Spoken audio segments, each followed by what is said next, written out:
কি মাছ পেলে গো? দু রকম মাছ। গেটটা দিয়ে দাও। কতগুলো পদ্ম ফুল ফুটেছে, কড়িও তো প্রচুর এসছে দেখো।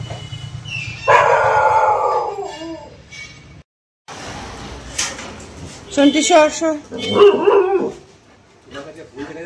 হ্যাঁ তাই যে এই পদ্ম এনে দিতে হবে।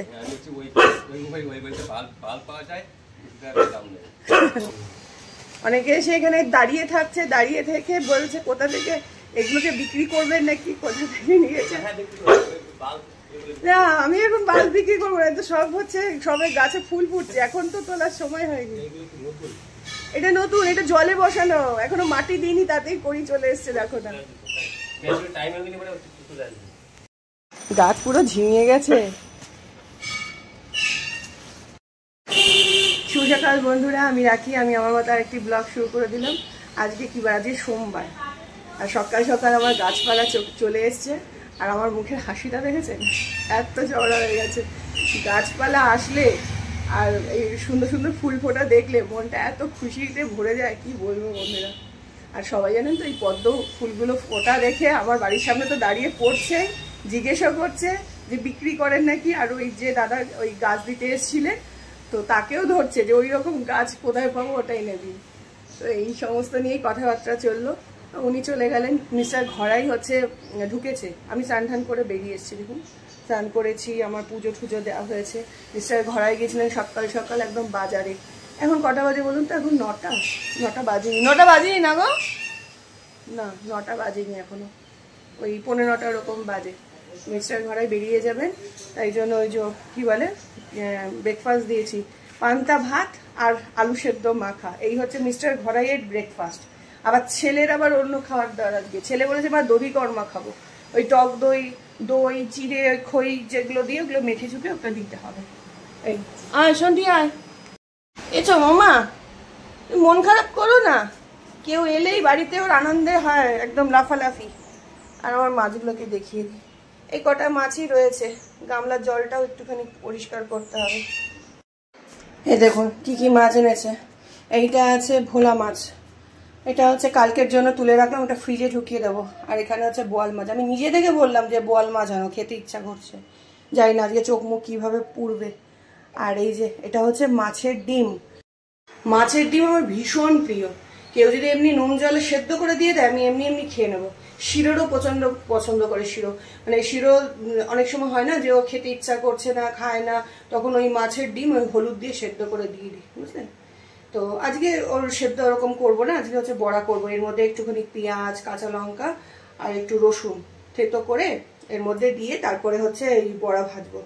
চোখটা দেখুন কটকট করছে, কালকে রাত্রিবেলা হঠাৎ করে কি যে হলো, চোখের পাতাগুলোই ঢুকে গেছে ভেতরে, তারপর থেকেই চোখটা এরকম প্রবলেম করছে, বুঝেছেন। আর এখানে দেখুন, এখানে হচ্ছে কাঁচা আম নিয়ে এসছে, শক্ত শক্তই আছে, আটি হয়ে গেছে, কাটতে জানতো বেরিয়ে যাবে। নিজেই বলেছিলাম যে একটু এনো তো আচার করব, তো এনে দিয়েছে।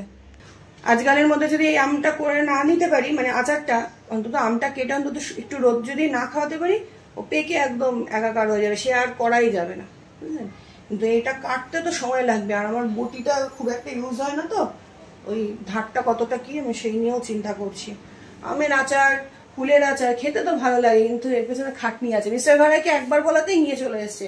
এর আগে কুলের আচারটা করেছিলাম, ভীষণ ভালো খেয়েছে। উনি এত না ভালো খান না কখনো আচার ঠাচার, কিন্তু এত ভালো খেয়েছে, এবার একবার বলাতেই আম নিয়ে চলে এসছে। আর এই যে বর্ষাকাল পড়বে, আমের আচার খেতে খেতে বৃষ্টি দেখা, সে যে কি আনন্দ, কিন্তু রেখে খেতে পারি না জানেন, কি তাড়াতাড়ি শেষ হয়ে যায়, মানে এতটাই লোভ লাগে না আচার, মানে আমি আচার পাগল। আর আমি এদিকে করি, আবার মাকেও পাঠাই। আমার মা তো একসময় ধরুন আচারগুলো করতো, কুলের আচার, আমের আচার এগুলোই করতো, কিন্তু এখন তো আর পারে না, মাকেও পাঠিয়ে দিই, মাও ওদিকে খায়। রান্না বান্না বসিয়ে দিয়েছি বন্ধুরা। খেতে গেছিলাম ওষুধ খেতে ভুলে গেছি, ওষুধ ওই প্রেশারের ওষুধ। তারপরে ওই যে হাতে বলটা কামড়েছিল, এখন দেখুন হাত ঠিক আছে, হাত তো পুরো ফুলে ঢোল, আর পুরো এত যন্ত্রণায় ভুগেছি আমি, শেষ পর্যন্ত ডাক্তার দেখাতে হয়েছে, 2 রকম ওষুধ দিয়েছে, তো সেই ওষুধ এখনো চলছে। তো দৌড়ে গিয়ে মিস্টার ঘরাই বেরোনোর আগে বলে গেছেন যে ওষুধটা খেয়েও মনে করে, দৌড়ে গিয়ে মানে মনে পড়াতেই গেলাম, ব্রেকফাস্ট তো হয়ে গেছে, ওষুধের কথা ভুলে গেছি। তো যাই হোক খেয়ে দিয়ে এলাম। আর এই যে এখানে মাছ বসিয়ে দিয়েছি ভাজতে, মাছ ভাজা চলছে। এতগুলো মাছ অলরেডি ভাজা হয়ে গেছে। আর কড়াইয়ে যা আওয়াজ হচ্ছে ধুমধাম ধুমধাম, ওদিকে আমাদের সীমান্তে হচ্ছে গোলাগুলি চলছে, বোম ফাটছে, আর আমার কড়াইয়ে হচ্ছে মাছ ভাজা, মানে মাছ ভাজতে গিয়ে বিপ্লব শুরু হয়ে গেছে, বুঝেছেন। আর যুদ্ধ পরিস্থিতির কথা কী বলবো বন্ধুরা, সবাই জানেন, ওটা নতুন করে কিছু বলার নেই। তবে একটুখানি চিন্তার মধ্যেই আছি, কারণ আমাদের খুব একজন কাছের মানুষ ওই বর্ডারে সীমান্তেই রয়েছেন।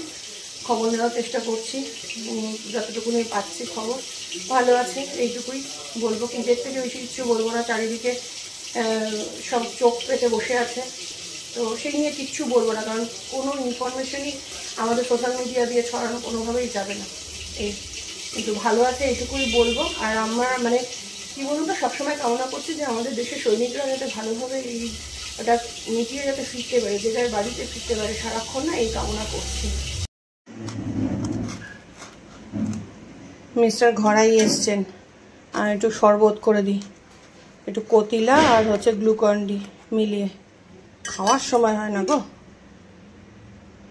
তখনই বললাম ব্রেকফাস্ট করার পর যে খেয়ে বেরো, একেবারে শুনলো না। এখন বলছে আবার একটু চা দাও, কোনটা খাওয়াবো? চলো বুঝিয়ে আসো। হ্যাঁ কেন খাও, দুপুরে খেতে। এটা খেয়ে বরঞ্চ বেরো, শরীরটা ঠান্ডা লাগবে, মানে ঠান্ডা হবে তাহলে এই গরমের মধ্যে। এগুলো কি ভাতের মতো? কতিলা ভালো না না খেতে, অল্পই দিয়েছি, 1 চামচ, ছোট চামচের 1 চামচ আর একটু দিয়েছি। ভালো লাগে না কতিলা খেতে, ওটার তো কোনো টেস্ট নেই। গ্লুকন-ডিটার টেস্ট আছে, কিন্তু ভেতরে মুখের ভেতরে কেমন পড়ে। তুমি ওটা খাও, পোটোর জন্য দেবো আবার। একসঙ্গে দুটো, চাও খাবে কতিলাও খাবে, একদিক থেকে শরীর ঠান্ডা করবে, আবার চা খেয়ে শরীর গরম করবে, কি জ্বালা বলুন তো।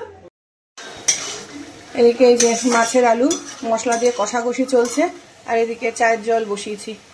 আমাদের যাদের চায়ের নেশা না, তাদের খুব সমস্যা।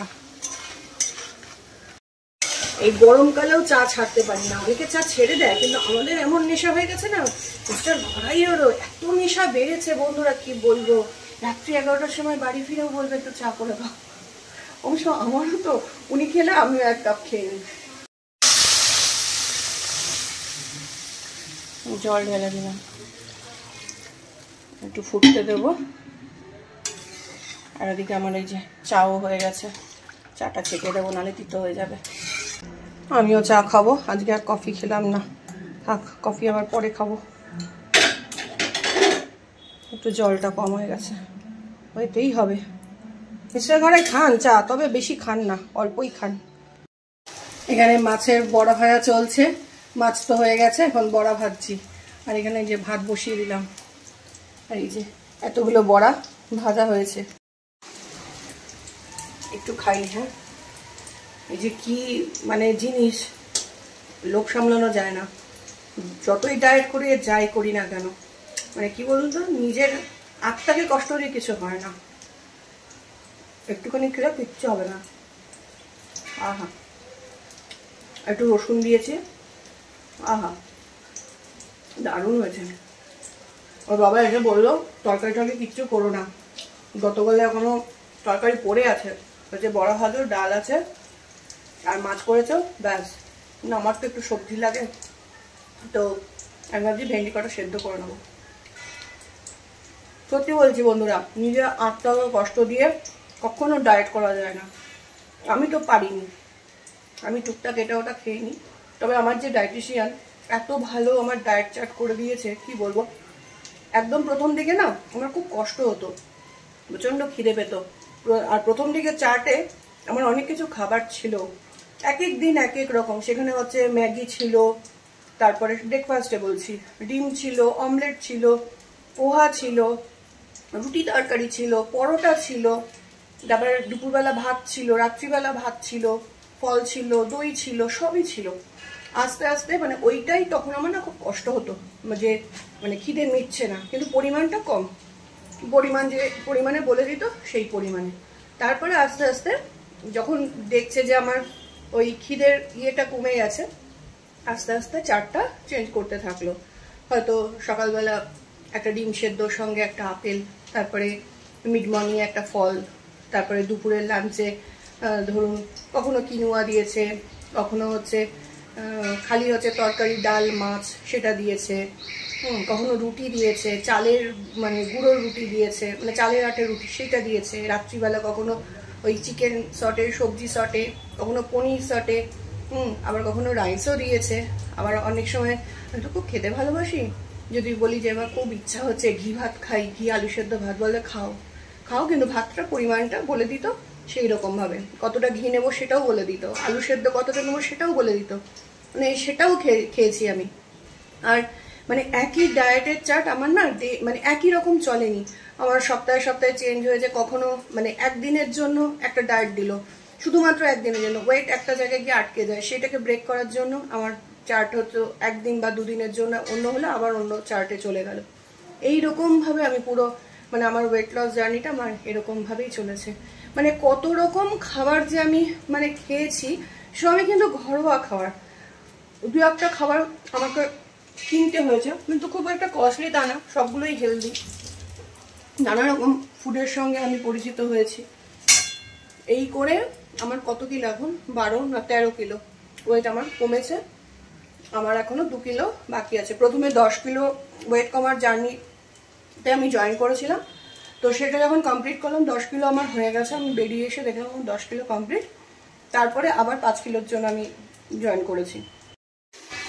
একদম অল্প তেলে ভাজার চেষ্টা করেছি, তবে আমি একটুই খেয়েছি, আর দেখি যদি কন্ট্রোল করতে পারি কন্ট্রোল করবো, নাহলে হয়তো আর একটা খাবো। আর আপনাদের যদি আমার ডায়েটিশিয়ানের মনে করেন যে আমার ডায়েটিশিয়ানের পরামর্শ নেবেন বা নাম্বার দরকার, আমাকে কমেন্ট করবেন, আমি অবশ্যই দিয়ে দেবো। আমি উপকার পেয়েছি, আপনাদেরকে প্রথমেই বলেছি যে আমি উপকার পেলে আমি আগে উপকার পাই, যদি আমি উপকার পেয়ে থাকি তাহলে আপনাদের সঙ্গেও শেয়ার করব। রান্নাবান্না সব কমপ্লিট হয়ে গেল, ভাতটা হচ্ছে খালি হবে, ভাতটা বসিয়েছি, ভাতটা এখনো হয়নি। এই বারে বারে চোখে মুখে জল দিচ্ছি। ছেলে গেল স্নান করতে, একটু গা ধুতে যাবো, ছেলে ঢুকে পড়লো।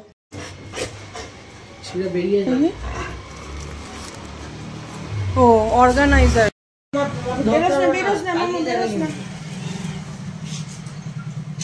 ও আগে ডেকে উঠেছে। অর্গানাইজার অর্ডার দিয়েছিলাম, সেইটা এলো মিশোর থেকে। কি এগুলো কি তোমার দেখা চাই? হ্যাঁ, নাক দিয়ে গোতাও। এই যে শুরু হয়ে গেল ওর উৎপাত, ওর জ্বালাতনে ও আগে দেখবে। দেখেছেন কি করছে? এটা আমার নাইটি না, মার জামা কাপড় আসলে ওই দেখুন।